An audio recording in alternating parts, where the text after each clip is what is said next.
তা আমরা আজকে যাচ্ছি মহাকালেশ্বর থেকে ওমকারেশ্বর দেখার জন্য, যেটা রয়েছে ইন্দোরে। তো আমরা ক্যাব উজ্জয়ন থেকে ওমকারেশ্বর দূরত্ব প্রায় 145 কিলোমিটার। উজ্জয়নের বাস স্ট্যান্ড থেকে বাসে করেও ওমকারেশ্বর যাওয়া যায়, কিন্তু আমরা গিয়েছিলাম ট্যাক্সি ভাড়া করে, এবং এই ট্যাক্সি ভাড়া নিয়েছিল 3500 টাকা, অর্থাৎ 3500 টাকা।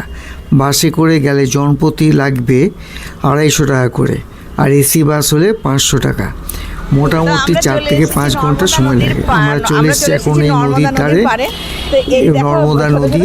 এই নদীর ওপারেই রয়েছে ওমকারেশ্বর মন্দির, এবং এই নদীতে জনপ্রতি 50 টাকা করে ভাড়া দিয়ে আমরা ওপারে ওমকারেশ্বর মন্দিরে যেতে পারবো। ওই যে দূরে দেখা যাচ্ছে লাল রঙের ওমকারেশ্বর মন্দির।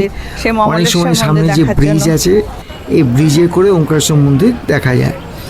আমরা ঘাটের কাছে, এই যে ওমকারেশ্বর মন্দির দেখতে পাচ্ছেন সামনে, আমরা এখন ঘাটের কাছে এসে এই নৌকাতে চড়ে মোটামুটি নৌকা পথে যে কতগুলো স্থান রয়েছে সেইগুলো আমরা এখন দর্শন করব। যেমন প্রথমেই রয়েছে একটা বাঁধ।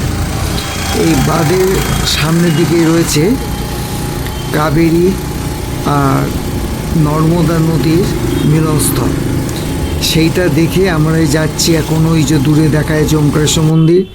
এই মন্দিরকে ক্রস করলেই আমরা পেয়ে যাব প্রভু শঙ্করাচার্যের মন্দির, এবং এই শঙ্করাচার্যের মূর্তি নদী থেকেই নৌকা বসে দেখতে পাওয়া যায়। এটা দেখে এবার আমরা ফিরে আসব আমাদের সেই গন্তব্যস্থলে, অর্থাৎ ওমকারেশ্বর মন্দিরের সামনে। ওমকারেশ্বর দ্বীপটা দেখতে দ্বীপের মতো, এবং এটা ওমকারের মতন দেখতে, সেই জন্য নাম হয়েছে ওমকারেশ্বর দ্বীপ।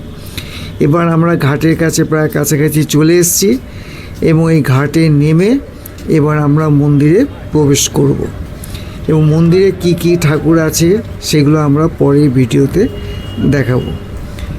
এই ভিডিওটা যদি আপনাদের ভালো লেগে থাকে তাহলে অবশ্যই চ্যানেলটাকে সাবস্ক্রাইব করবেন, শেয়ার করবেন, এবং কমেন্টস করে জানাবেন কেমন লাগলো।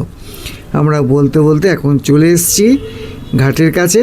এখন ঘাট থেকে আমরা নামবো, নেমে এই ওমকারেশ্বর মন্দিরে আমরা যাব। আজকে এই পর্যন্ত।